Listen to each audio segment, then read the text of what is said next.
our industry to get the for brokers to get the attention of insuring companies, we have to be bigger. I often sort of joke with it. If I was to try and start an insurance brokerage today anywhere in this country, I would have to approach insuring companies with the intent of accessing their products. They would ask then for contractual obligations in terms of premium volume, and I simply wouldn't be able to meet them simply as a small broker. So bigger is really important for us. And so Acera is sort of that iteration. What's unique about us is that we're employee owned. We're not owned by an insuring company. We're not owned by a bank. We're owned by people like me. I'm a stakeholder in the company and have been for all these years. So next slide, please. That's sort of all I have about that. The programming that we involve ourselves with goes back to 1998. These programs started out with just the basic liability and AD&D policies. They have been serving the provincial equine associations, or PTSOs, in Canada for all of these years. It's grown, obviously, over the years. It's morphed over the years. The wordings have been edited from time to time to update them. But fundamentally, the insurance programming is very much the same as it was in 1998, when I wrote most of these policies and most of these programs with my colleagues. We're in service to every PTSO in Canada except for Quebec, because none of us are bilingual and none of us reside in the province of Quebec, which is a requirement to be in service there. And we've got about 100,000 equine enthusiasts, more or less, across the country under various insurance programs, one of which is, of course, the PTSO program that we're here to talk about tonight. So next slide, please. Thank you. So this is what we do in the horse community. You'll know these things, or some of these things, or all of these things, depending on your involvement. But we do an awful lot of personal insurance, personal liability insurance, of course, through the program. We do commercial liability for facility operators and equine industry purveyors. We do professional liability for a whole host of professionals that are in the horse industry, including veterinarians and trainers and coaches and farriers and a whole number of range of other folks. And in addition to the liability, then we do offer property insurance to coaches and clubs and members themselves, and we do farm insurance and agricultural business insurance and a whole range of things. But lest we forget that we do insure horses as individual animals under our EquiCare program that's been around for that whole 25 years. And so we're insuring the life of the animal under mortality type policies. And then we insure the medical expenses that might be incurred in some circumstances under major medical and surgical. And to be honest, the major medical and surgical, I think, is more of a driver these days than it has ever been. And that's purely a reflection, I think, of rising veterinarian costs. And so we're trying our best to respond to that by increasing limits and keeping wordings relevant. And at the same time, working with the veterinarian community, working with coaches and trainers to try and ensure the health and general safety of the herd itself. Next slide, please. So the whole premise of these programs, and this is the last boring part, I promise, and we'll get to what you guys wanted to hear about tonight, is about risk management. And one of the things that I focused on in my entire career, this is my 30th year in this, and is to create safer environments. And risk management practices include insurance policies, but they're not limited to insurance policies.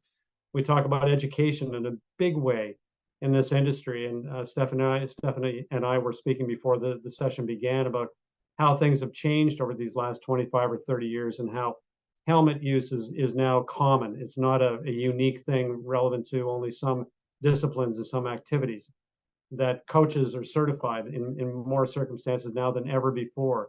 All of those things are risk management practices or risk management outcomes that have helped to keep the horse industry insurable. You have to appreciate that, and perhaps you do, that in our industry, in the insurance industry, globally, there are very few insuring companies that want any part of insurance related or risk associated with horses. Because of our long history, we do carry a great deal of influence, not only with carriers we're working with currently, but carriers who look upon us as being experts in this field. And they rely upon our statistics to determine whether they want to participate in the industry. So risk management practices are very much a part of the work that we do every day. We're trying to eliminate or minimize possibilities of accidents, the possibilities of loss. we engage with PTSOs. We look for these engagement opportunities like this evening to talk about risk in general terms. I'm a horseman, just so that you all know. I used to ride for a living in my 20s, quickly realizing that riding for a living is a very difficult career. But nonetheless, I did do it for several years. I ran a barn. We had 60 boarders. I sort of have been on both ends of the pitchfork, if you know what I mean. So I do understand the environment in which we're trying to assess risk. And of course, I learn every day by speaking to members across the country about what their risks are, because they're very different now in some circumstances in 2023 than they were when I was involved in the industry as an active participant in the 80s. Next slide, please. So risk management is very important. The value in membership in the Horse Council of BC is perhaps not anything I really need to talk about, but the work that Horse Council does in the community on your behalf is so important.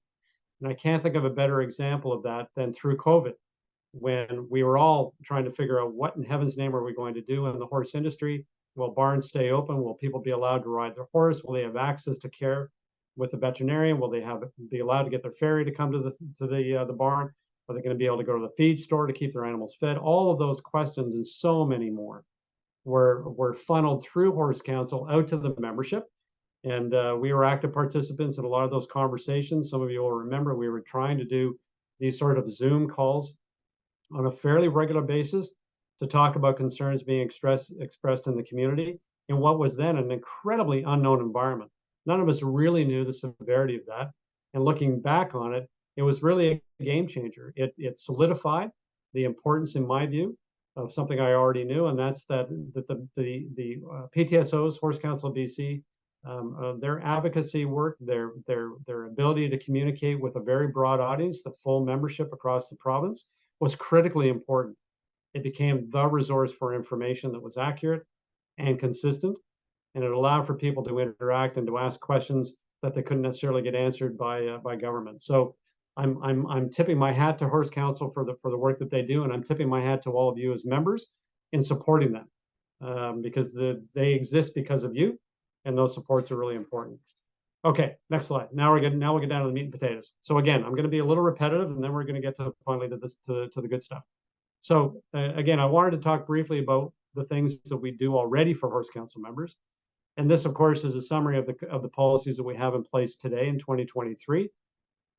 These haven't really changed for a while in terms of the types of covers that they offer, but they are, of course, different limits. So last year, some of you may know that we increased the AD&D coverage, the accident, death, and dismemberment coverage from 30,000 to 40,000. That was a 2023 upgrade, if you will. And that was really in response to frankly, it was just a needed update. It was an inflationary update as much as anything. It had been 30,000 for 25 years. It was time to increase that so that the benefits that might be available to members, if they did suffer a significant injury, would be a little more robust. The actual wording itself did not change. So there still were some limitations on some of the injuries that were covered. So as it always has been, the basic policy that is included in your membership does not cover benefits arising from fracture injuries or dental injuries. But it's certainly a very robust policy that will respond to permanent injury and death. And regrettably, folks, and again, I'm not trying to be morbid, it'll be the last time I talk about this, but every year, somewhere in Canada, we receive advice from PTSOs that someone in their community has passed as a direct result of an interaction with a horse. So it befalls on me to sort of interact in that environment, which is always very difficult and very challenging. But frankly, you'd be surprised how often it is that the family members are unaware, perhaps, of the benefit that is being provided through the membership, and are often grateful, at least for some recognition of that person's incident. Then we talk about the member insurance options, the horse mortality and medical. We're going to talk about the emergency life-saving surgery in a moment, but horse mortality under the named perils form has been available now for several years. And frankly, thousands of members take advantage of it every year. It's a very good policy that covers any number of horses that you may own. Doesn't matter about age, really doesn't matter about health either, because the perils that we're insuring the life of the animal for are not relevant to the internal health of the animal. So it's external causes like fire and lightning and transport and being struck by a vehicle. or attacked by a wild animal, which obviously are not necessarily directly related to whether a horse is sound or whether he's 15 years old or a foal. Doesn't really matter. So that policy has proven to be extremely useful for many people who may not have been able to obtain a full mortality policy because of health issues or because of age issues or because of discipline or any number of other factors that would restrict their ability to obtain that broader cover. So it's a low cost policy that responds to specific incidents or specific causes of death, but it's proved to be extremely valuable and something that is a real benefit.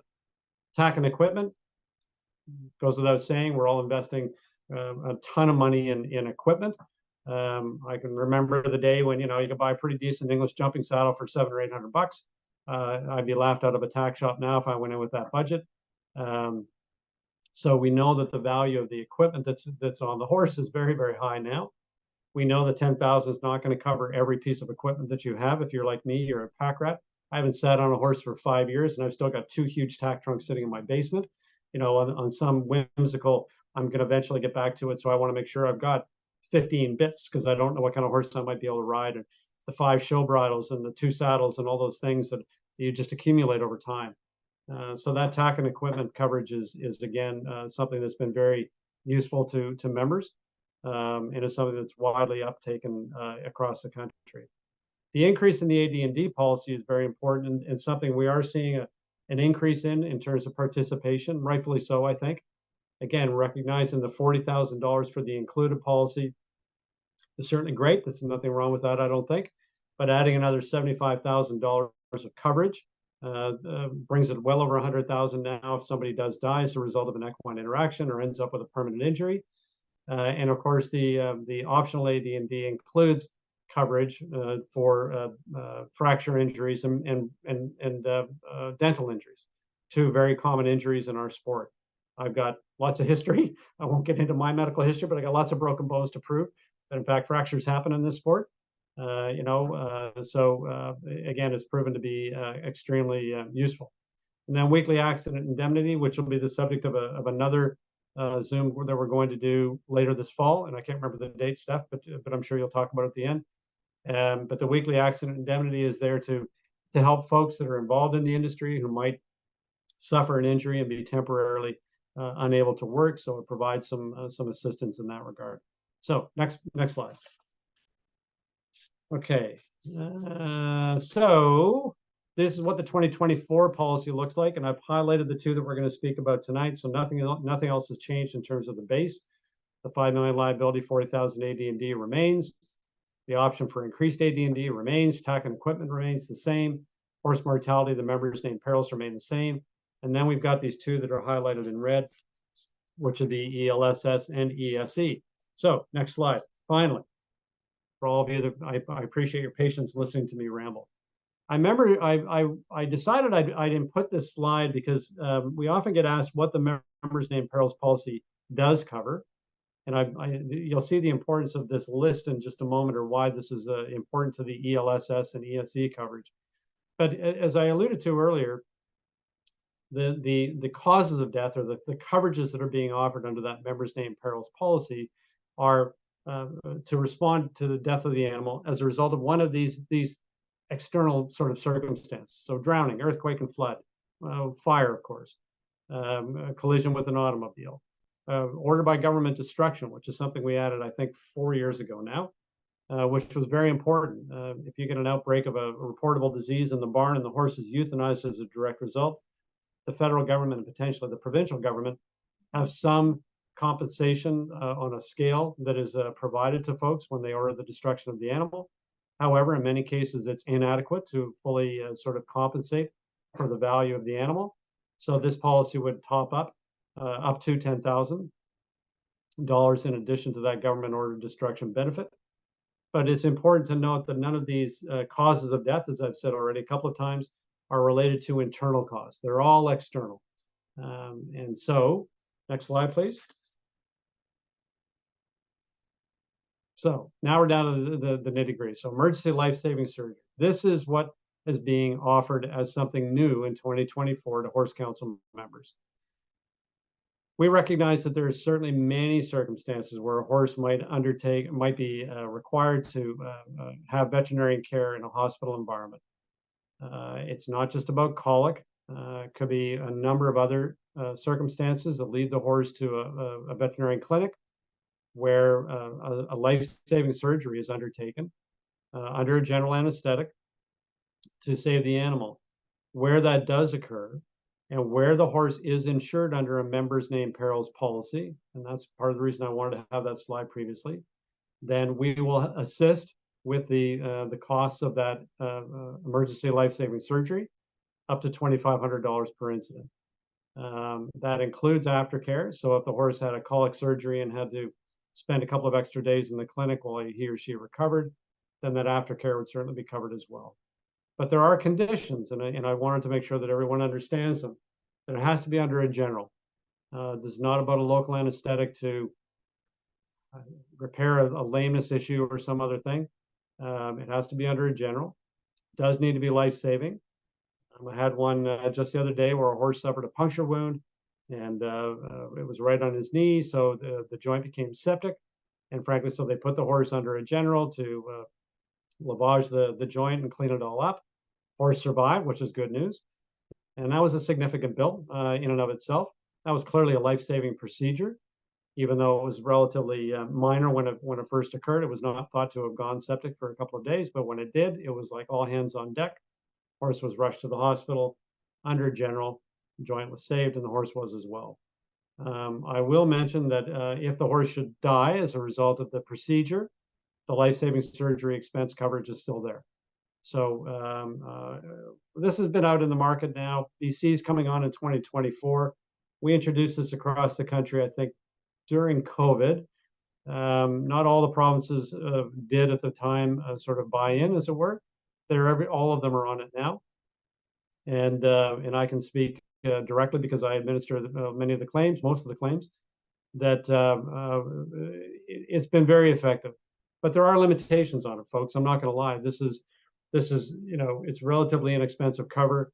It's great if you've got a multiple herd in your life, a multiple horse herd, and so it's useful. It's not intended to be the same as a major medical or surgical endorsement on a full mortality policy, which covers any number of other procedures. So as long as those specifics are met, then it does the job. I'm not sure what else I can really say about that. The questions I often get on this are, I couldn't get the horse to the clinic because I live, 5 hours away from the nearest veterinarian hospital. And frankly, I wouldn't be buying the policy because it does have to be done in a veterinarian hospital. It's a very important element of the coverage. And so we talk about risk management. It's about assessing risk in general in your life, deciding what part of an insurance policy or program is relevant to you to help you defer risk where it's practical to do so, and otherwise sort of being responsible for the risk in and of yourself or by yourself without the benefit of insurance. We all have those risks in our lives. Anyway, it's a great program, and it does provide useful cover, and I expect that there will be significant uptake in BC as there has been in other provinces. Okay, next slide. So this is the other option that's been offered, being offered now in 2024, and this is quite new. We have this policy has come up as a direct result, frankly, of Hurricane Fiona. You may remember that in 2022, Hurricane Fiona devastated the Maritimes. It was a nasty storm. There were a bunch of horses that were displaced, barns that blew down, paddocks fully disappeared. I mean, it was a mess. Hurricanes are not pretty.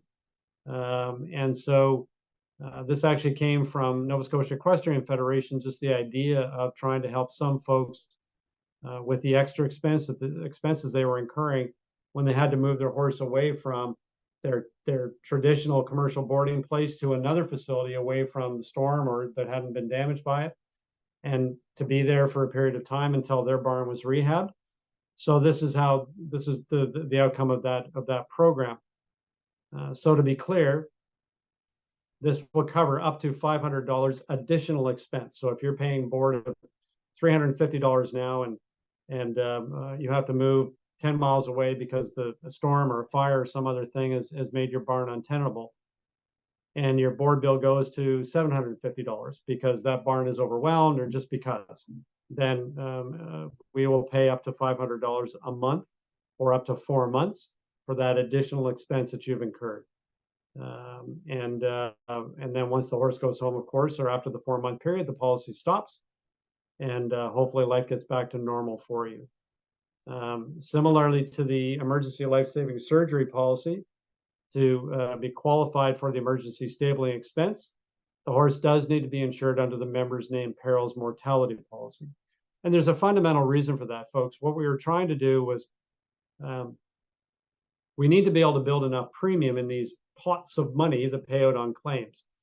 The premium in and of itself for ESE, or emergency stabling expense, is quite low, just as it is for emergency life-saving surgery. Adding that little bit on for the member's name perils helps the insuring company accumulate premium in the pool that will pay out on any number of these particular sort of coverages, whether it be the ESE or whether it be the ELSS or whether it be the member's name perils. So it's really an accumulation thing. We're trying to also track a little more effectively as we expand these programs the number of horses that we actually have insured under these options, because we don't at the moment at least, ask how many horses you maybe own. We don't ask about the horse's name or identity. If there is a loss under these, obviously any one of these programs, the requirement is that you have to prove your loss. You've got to show me that you own Bob the horse, and which is not hard to do typically, so that we can pay out the claim to the appropriate owner. One thing I should say is in this emergency stabling expense is it's not of any, I was going to say not of any use, but it's just simply not applicable to those that keep their horses at home. There was no way for us to evaluate what your hard costs are of boarding your horse at home. It'd be a very subjective amount. We can't use the what ifs. We can't say, well, if this was a boarding place, we would be charging $450 a month. If I didn't grow my own hay, I would be paying $10 a square bale at a boarding place. It was just virtually impossible to try and come up with all the what ifs to try and accommodate those that have their horses at home. So this is really a very value-added option for those that keep their horses at a commercial boarding facility. They have a monthly expense that they pay for the privilege of the horse being somewhere else, and have a boarding agreement or have a boarding contract. Doesn't have to be an indoor board. It could be outdoor board, I suppose. And certainly with all the wildfires in this past year being a horrible year, I'm sure lots of paddocks have been lost over the province. And indeed, this policy could potentially respond if you had to move the horse from place A to place B for its safety until fences were rebuilt or perimeters were reconstructed, so the horse could go back to where it normally is. So that's what the program is. And the expenses that we'll pick up are not things like, well, now I've had to move the horse 40 miles away. Somebody else is exercising my horse, so that's included in my board cost. Can't pay for that. What we will pay for is board to board. So if you were paying for hay, feed, water, shelter, whatever, at home, the basic board sort of expense, that's the basic board expense that we're trying to capture at the temporary home of the animal until the horse can return home. This could affect a number of horses. The most we'll pay is $500 per month, but the total limit on the policy is actually $5,000. So if you have multiple animals that were displaced, you could conceivably have a number of board bills to have to reckon with every month. And so the policy does have a higher aggregate limit, we call it. And we think that lots of folks in BC will take advantage of this, as they have in other provinces. So with all of that now said at warp speed, as I am infamous for, and I underline infamous, I will turn it back to Stephanie, and questions can fly forward.